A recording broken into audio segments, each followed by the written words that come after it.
Sunday night on NBC, the Chiefs will travel to Atlanta, the ATL, to take on the Falcons. The Chiefs are currently a 3.5-point favorite at Atlanta.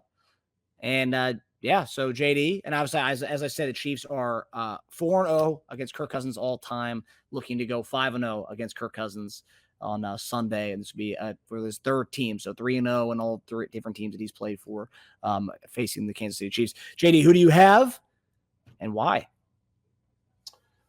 So even without Pacheco, okay, we know our guy is down. Okay, I think they're going to be sleeping on our running game. I'm looking at us.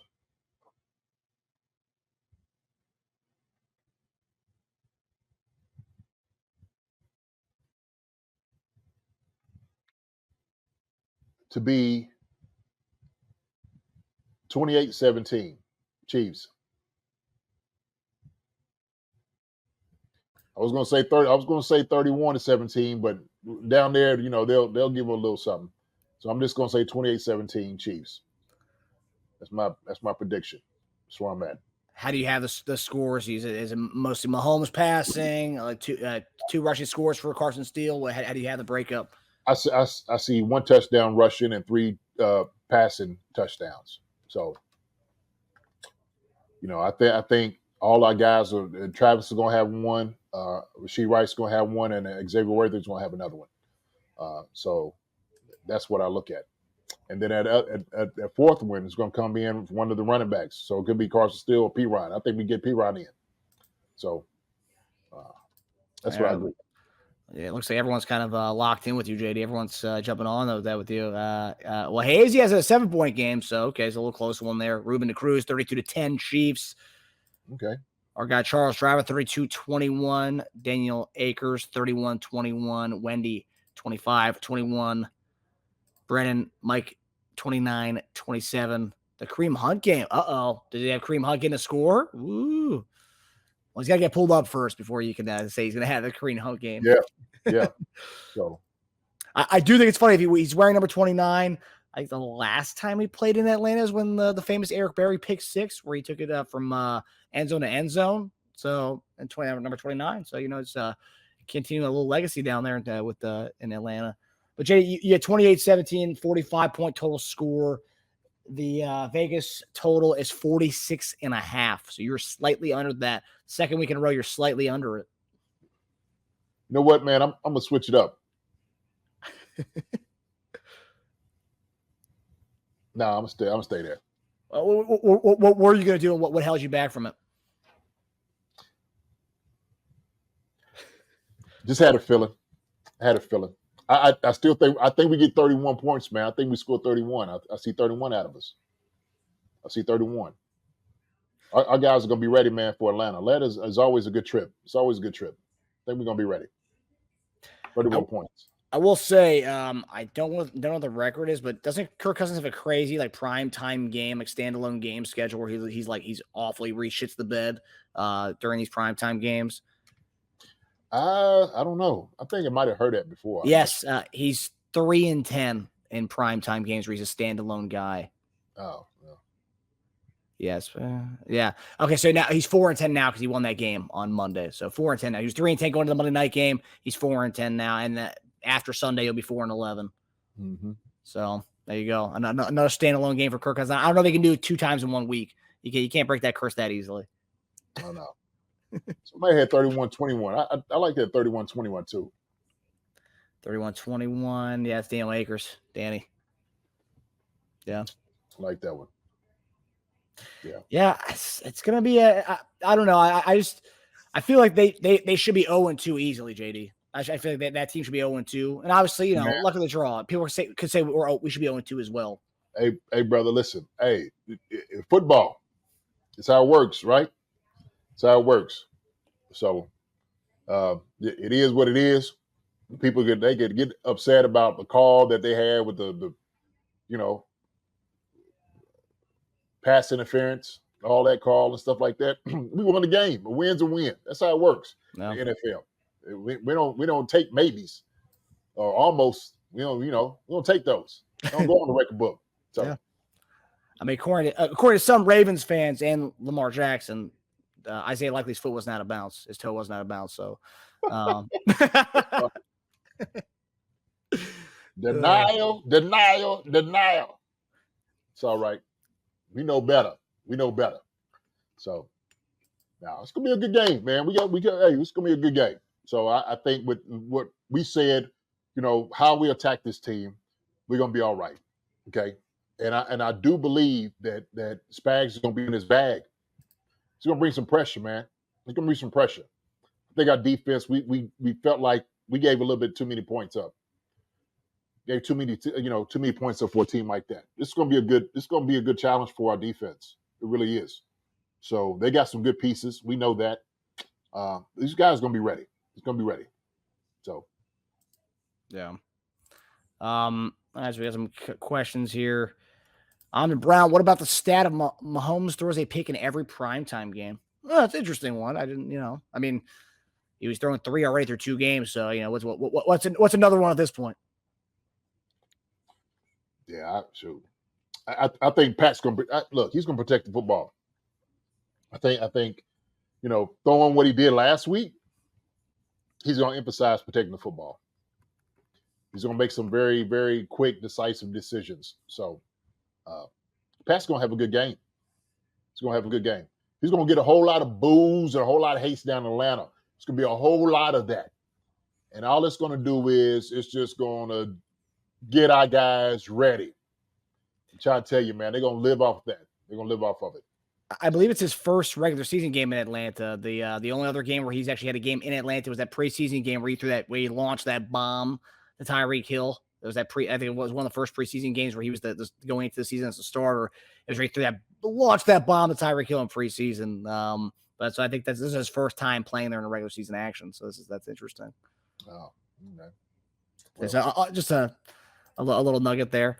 From Annabelle on Twitter. Hi, Annabelle. I don't think you're a newbie to the Chief Concerns chat. Welcome aboard. I might be late, but what you think about Pacheco? I'm devastated about having him out for 8 weeks. JD, thoughts on that? Annabelle, I think that Pacheco needs to heal. Once he heals, he's going to be fine. He just needs the rest at this moment. He'll be all right. I don't think there's anything that we need to worry about. The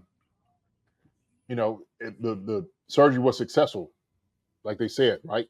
And so now at this moment, all Pacheco could do is heal up, come back, cheer for his team. That's what we needed more than anything else. And when he comes into the training room or whatnot, guys can't wait to see it. I know it's going to be killing him. Be out that long, it's going to kill him. But when guys are hurt, you got to keep those guys in it. He's going to be fine. He's going to be fine. So the guys ain't going to let him forget it, man. He's still going to be on the sideline, still going to be juiced up, doing his little locks and, still doing that when guys score. So that's what I love about it, man. They're a really tight-knit group and room. He's going to be fine, though. He's all right. He's all right. He's devastated more than you are. So he'll be fine. He'll make it. You will, too. We all are. Yeah, we'll make it. And having Kareem Hunt will make it even easier, too. So this is an interesting one. So Mike Brandon, we were talking about moments in the Chiefs' kingdom where we kind of, we remember certain things. Mike Brandon brought up the push from Kelsey to Andy Reid in the Super Bowl, and Met fan forever. I don't know if he's a Chief fan or maybe a Jets fan. But Mike Brandon, yes, I think the underutilization of Kelsey is directly a result of that push in the Super Bowl. This is Reid's way of showing Travis he's not going to take shit from him. JD, what do you think about that one? That's exactly correct. Sure it is. That's exactly why. That's exactly what happened, Met fan, wherever. Exactly. No, man. I know you. If you're being serious, it's real funny. But it's just not even it. It's not even it. If anybody, 2 guys are on the same page. Andy wants to get the ball to Travis as much as he possibly can, and I guarantee he's emphasizing it this week. So he's probably said it to Pat like, look, you missed him a few times. You got to get the ball to him, okay? It's due. We need to get 8-7 going. So the number one Swiftie fan, feed him the ball. Feed him the ball. Mike Brennan, anyone here a window for when Charles Menahu could come back? I mean, I think we're still looking at the same midseason timeline. I mean, I don't think there's any update on that. Yo, I mean, his videos when he's showing him working out, getting ready for the season. I mean, he looks like he's prime and ready to go right now. But like, obviously, he said game shape's a little different than throwing up weight in a weight room and stuff. But I mean, it looks like the timeline they projected midseason. It looks like it's going to be that or somewhere around that timeline. I'll tell you who I want to see. Nobody named him yet. It's Cameron Thomas. I know that's interesting. Well, I don't understand. I tell you what, this bud better be in this week. We need to generate some pass rush, and he's going to be the perfect suit for that. So I don't know. Maybe they was trying to get him acclimated too, but we need to see him this week. We need to see him this week, Marcus. All right. So Cameron Thomas, Cam, we need to see you, brother. We need to see you. I don't know what's going on, know what the big deal, what's happening, but we brought you here for a reason. So let this guy play. And this is maybe useless information, but Cam Thomas, also same agent as Kareem Hunt's agent. And, we were able to hammer out that deal to get him, and then we just trade for Cam Thomas. And it's interesting because a lot of people forget that we trade for Cam Thomas right before the season started. I feel like it's a name everyone forgot, and it's like, that guy showed some juice, coming from Arizona, and like we needed that kind of, that motor, that high energy motor guy coming off the edge, and we haven't seen it from FAU. I mean, I barely even seen him out there. I don't even notice if he even gets in reps. I mean, it's kind of crazy to be quite honest with you. Me either. I'm gonna leave that alone. Yeah, I don't know. I don't know what's up with FAU, man. I don't know why it seems, he looks just a little tad undersized out there. He's just kind of like just getting, he's, getting him inside. He can't really get away from any of those things. So I don't know. I have no idea. But, he's 6'4", 255, so he's kind of undersized, man. Supposed to be a guy that rushes off the edge with speed and whatnot, man, and just hadn't quite seen it. But yeah, and also too, I don't know. It feels like there's a bit of like, and you obviously probably dealt with a lot of guys who were like this, obviously, and you probably blocked a lot of those guys. It feels there's a little bit of he's a little bit timid out there, and and obviously that stems from confidence, right? Not having the confidence, but like I feel like as an edge rusher, it's like balls out. You see ball, go get ball. Like just go, just play. Just go out there and play free. And it feels like he's not playing free, and it's just kind of weird, because like he seemed like he was more of a polished guy when we drafted him out of Kansas State. It wasn't like he could be like a Pro Bowl, perennial Pro Bowler, but it was like you're getting a solid professional who can come in and contribute right away. And it feels like he's become more of a project than we initially drafted him to be. And that's kind of surprising to me. Come on, baby. Go. Yes. That's a first down. This football season, I'll be putting down normal sodas like Coca-Cola for Olipop. Olipop offers a healthier alternative with its low sugar content and natural ingredients. Olipop is more than just a drink. It's a wellness companion that supports your digestive health. Packed with prebiotics, this fizzy elixir helps promote good bacteria in your gut, leading to improved digestion and overall well-being. So go ahead, click the link in the description and use promo code SODALOVE and get your can of Olipop so you can enjoy the game guilt-free. Go Chiefs. Use the promo code SODALOVE for 15% off now. I don't. Yeah, that's. Oh no, it's a head scratcher. It's a head scratcher, man. But I don't know. Hopefully, we do see Cam Thomas this now. I do. Hope we see him. We see him. Yep. Appreciate the contribution there, Rob. And then we got one. Rob, appreciate you, brother. We got one question here from Well, not a question, but mostly it's prompting a question. It's Wishy Hall. I think Andy will put Kingsley back out there. So yeah, today he also said that it's between him and Wanye are kind of taking turns as the reps for the left tackle. Who do you think is going to be the one who goes out there Sunday? I'm laughing at the Browns and JD. That's the old school way to get a bathroom break. I did it on Zoom all the time. I wasn't getting one. I would have told you, but I didn't. I didn't. That's funny. I've done it before, though. I'm the Brown. I have. Yeah, he has. Yeah. Like I don't know what happened, but I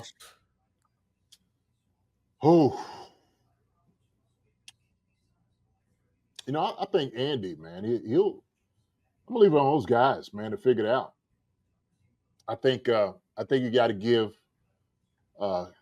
King Suma, let him come back, try to redeem himself. If everything's on the up and up, sure, why not start him? And if we know that things doesn't look as good as they should, you got to make a change. But if you do two changes in 2 games like that, why you guys got to be the starter? That's how it's got to work. You shouldn't. That shouldn't happen twice in 2 games. One time is two times too many. So, but hopefully this is a refresher to get him back on track, and I think he will. I think he'll be fine. He'll be all right. He'll be fine. Hi, everybody. Thanks for watching. Subscribe here to get the latest from the show. Also, be sure to check out the best clips from Chief Concerns. And if you prefer to listen to the show, subscribe and follow us on Apple Podcasts, Spotify, and anywhere else you get your podcasts.